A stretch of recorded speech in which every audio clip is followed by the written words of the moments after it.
talking Reds from the Anfield Wrap. I am Dan Austin, this is Lizzi, Doyle. After Liverpool beat Wolverhampton Wanderers by 2-0 to end the Premier League season at Anfield, but unfortunately didn't lift the title because Manchester City went to Brighton and won the game quite comfortably in the end, I think there. Lizzi, it's a glorious day in Liverpool. I've apparently got a rainbow on my face because of the reflection that's coming through the window. Do you feel any better today than what you felt yesterday? I feel better now because you've got lovely colours all over you. You look like you just... Like I brought an Instagram filter with me. I feel like this filter, this little colour across your face is very much like reflective of how we should all be feeling today, post yesterday. Like you're bringing a little bit of colour, a bit of light into Liverpool and everyone. Oh, that's all I ever aim to do. I mean, you're doing it quite well and it really is quite nice to be there. It's really mad.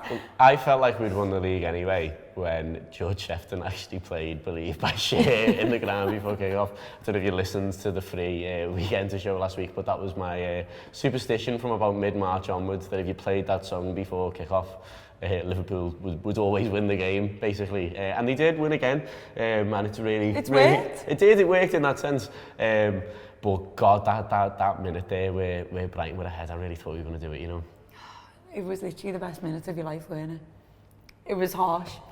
It was harsh. And you know what? It was, so I'm in the lower main, and the upper main, but top left, were the first ones in the ground to get it. Because we just heard this roar, and all of a sudden this game's going on in our heads are like this, and everyone's going, what's going on? And I'm going on my phone, and everyone's screaming at me, what's this score? Because they knew I had the Wi-Fi, and I was going, it's not working. Like, and then all of a sudden it was going across, and then I looked up, and the middle tier were like this, and they were going like that to everyone, and I was thinking, this is not, and then I remember it's not happening, this is not happening, and I stood up, and I was like screaming, and then it took about 5 minutes or so to come through about the equaliser. By the time we actually had it confirmed in the ground that it was 1-0, it instantly came through that it was 1-1, although there was some sort of 10 seconds where it was apparently 2-0 to Brighton, which I could have really done without in my life, to be honest, because I was convinced at that stage that it was happening.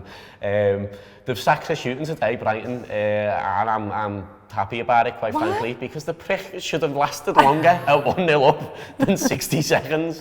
So 2-1, lad. He seems like a really nice fella, but I've got no more time for him whatsoever. He's done really well with Brighton. I'm not arsed on. What I wanted him to do well with Brighton was draw with Manchester City, and he couldn't.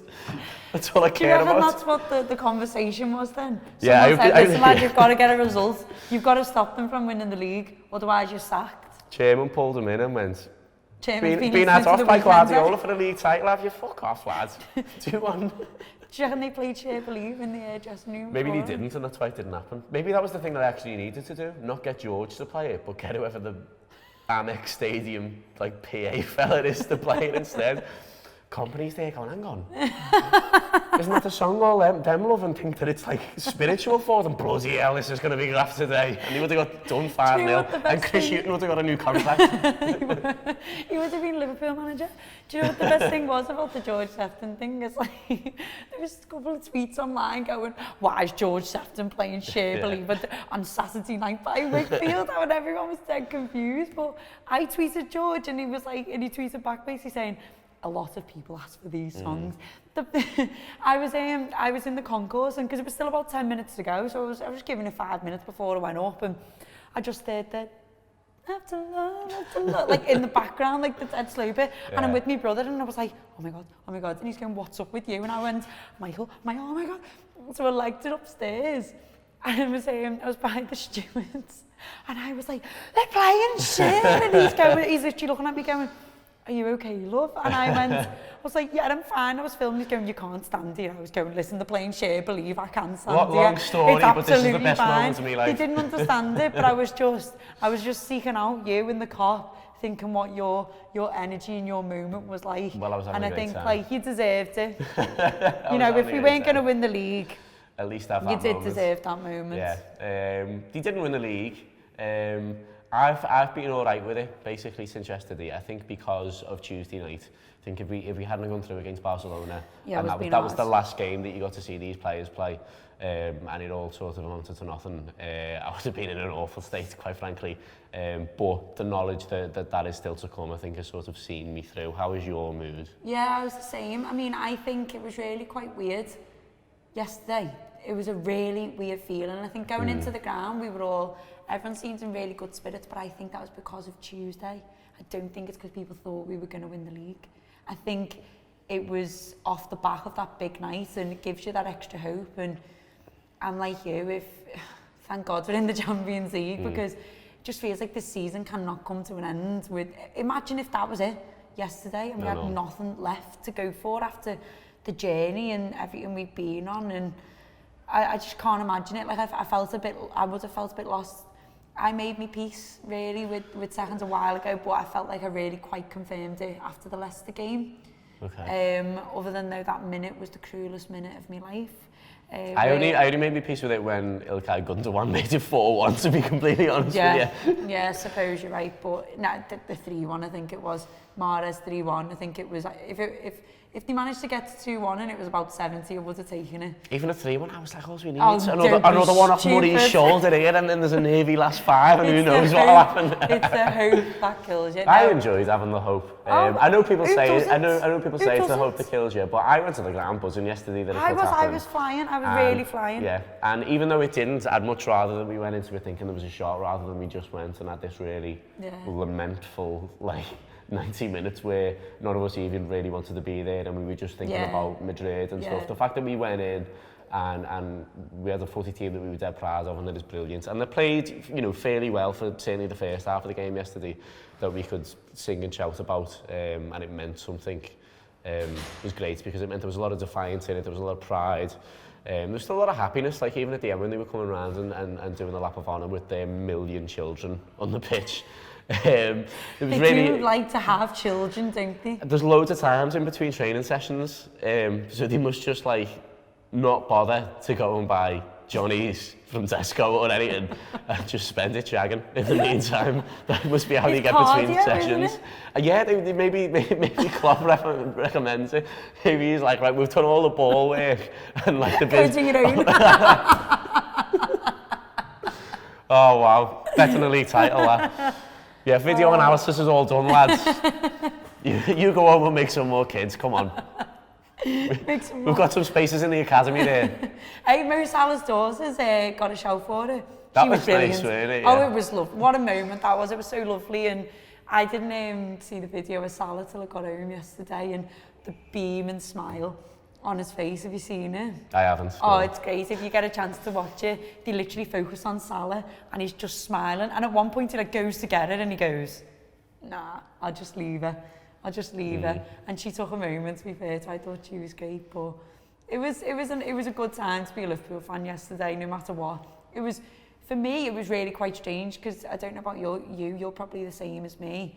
That was the first time though that I was distracted at a Liverpool game, so that first half felt like it was, and it was what it was. I felt like I was looking at my phone more than the game, because... You can't help it though, because once we go ahead, it's like, all right, we're doing our job, I need to find out if these fuckers are doing theirs. And because it was all mixed messages and stuff like that, it was the weirdest feeling for me yesterday. I've never had that as a football fan. It was great because it meant obviously we had the chance to win the league, but it was bizarre. I can't actually tell you too much about what happened in the first half. And actually it probably filtered a little bit to the players, but they still done the job. I think there was no question at all that we were going to beat Wolves. I know Wolves are good, and everyone's praising Wolves, and rightly so, but you know what does my head in is all this stuff online, and I just ignored it all. Don't bite back, don't reply, because what's the point? We're proud of our team, Liverpool, but everyone else wants to mock us for the fact that we're proud of us finished second. But it's all right when everyone goes, oh yeah, but Wolves, what a great achievement, finishing 7th. Do you know what I mean? I don't give a shit. No one cares. Yeah, they've done all right. Good on them, but they're nowhere near as good. This yeah, idea that they were going to come and spoil the party. There's a reason you're in 7th, and there's a reason we were challenging for the league. Congratulations though to Wolverhampton Wanderers for winning the league. The way they treated it anyway, lording it over us. Raheem Sterling is Wolverhampton Wanderers' best player apparently, because he's the only one that they sang about yesterday, which is really strange. I get, you want to come and have a nice time because it's like the last day of the season. I think, but is that a laugh? laugh really because you like your team has done really well and they just didn't care. They just wanted to sing about Tottenham, which is just really weird. I don't know. I mean, it was a bit too much. I mean, I think like mocking the goal celebrations, that's just them having people on. And do you know what? Like you say, they haven't really got much to cheer about themselves other than the fact they've got probably the best side they've ever had in front of them for God knows how many years. But I don't think you look too much into it. It's like everyone's tweeting about the Everton fans at the minute. Are you really arsed? Like, and I'm not even here to.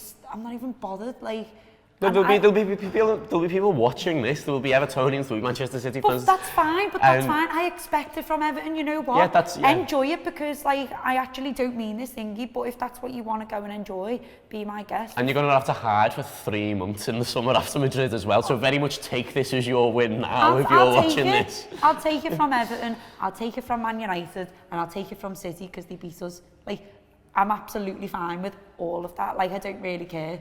And like I say, they've not got anything to really celebrate themselves. So just let them have it. But fair play to you. If you want to celebrate it, I really couldn't care. But I'm going to be here, no matter how much you mock, celebrating a record season for Liverpool and the fact that we're going to the Champions League final in 3 weeks.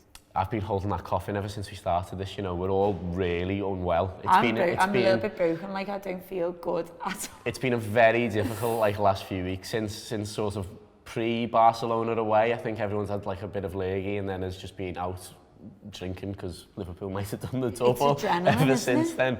I think we're going to have an awful couple of weeks here before we go on the bus and you do your trip to Madrid. I am so glad that I am not on that bus. I honestly... Or it'll be full of germs. I want the bus outside now. I want to finish this, not do the second look. The second look is coming later today, by the way. But I don't want to do that. I just want to get on the bus and I mean, we could drop Sam, who supports Arsenal, in the office off in Baku on the way or something, if we just left now. Yeah. And then carry on, do the whole trip back to Spain. I reckon that'd take about 2.5 weeks or something. Yeah. So that'd be a really good timing. So if any of the people in the office are watching this and fancy ringing the bus fella and telling him to turn up immediately, then I'd really appreciate that because we do just need that now, don't we? We are the favourites in that final. Liverpool are 26 points better than Tottenham Hotspur this season. They've beaten them twice. Tottenham, I've done extremely well, done the improbable to get to that final, and it'll be a tough game. But Liverpool just need to beat Tottenham now so that we've got a big, shiny silver thing to come bring back to Liverpool and parade around and all have a laugh with. Do you know what I think? I've said it before and I'm going to say it again. This Liverpool side, this group of players, I don't think they settle for anything but the cup this year. I think the difference in this side compared to last year, the maturity, they're winners. They're built winners, and I think the muscle memory of last year will do them really, really well. Obviously, anything can happen, and that's the beauty of the Champions League. And sometimes, luck actually does get you so far in the Champions League because it's knockout games, isn't it? I mean, that Istanbul side wasn't very good, but they got on to win it. But I think luck only gets you so far, and I think you make your own luck. And I also think Tottenham's 3-3, it was great, but it was probably more luck, whereas Liverpool's 4-0 was not luck, it was sheer brilliance. And I think, hopefully, brilliance overrules luck. Who knows, but I would very much like to hope we'll be coming back with all big ears. And you know what, we'll be champions of Europe and everything will be fine again. Everything will be fine again. That's your takeaway from this Talking Reds. Tottenham had a great season to get to the European Cup final. Manchester City have been absolutely incredible. Yeah, they've been outstanding. To get 98 points after 100 last season. But Liverpool have had a stunning campaign as well, and we're very, very grateful for the fact that it isn't over yet. Liverpool have still got the opportunity to go and prove that they might not be the best team in England, but they might well be the best team in the whole of Europe, and won't that be something nice to celebrate? Thank you for watching this. Thank you from me. Thank you from Lizzie. I was about to do that, but I really like the little slide touch of the paper to remind me. Really good. I hope that was picked up on the camera. Lizzie would like you to know that you should vote for the Anfield Rap in the British Podcast Awards. So if you go to the BritishPodcastAwards.com/vote, and the link will be in the description, and basically search for the Anfield Rap on there, then you can vote for it. Would be really happy to win that. We've come second before, not quite won it. The BBC usually wins it because, loads of people listen to the BBC, fair enough. But wouldn't it be nice to support an independent one that makes loads of efforts to try and make you happy and take you on the journey? So we'd really appreciate it. Don't let another Liverpool finish second, come on. We'd really appreciate it if you you voted. The Anfield Wrap main show will be out today as well. There'll also be a review and a second look, which are more sort of tactical, analytical looks back at the games. I'm not sure what the analytical look back will be on the second look, because it'll be loads of, well, I was looking at someone's phone to find out like about this Brighton free kick that they had at 2-1 or whatever else. But we'll come up with something good anyway, so make sure to watch it. But yeah, in the meantime, thanks very much. Make sure to subscribe on here and ring the notification bell so you don't miss any of the videos. And I hope it doesn't hurt too much today. I hope you're looking forward to Madrid. We all are. Let's go there. Let's go Brazil. Let's win the European Cup. All the best.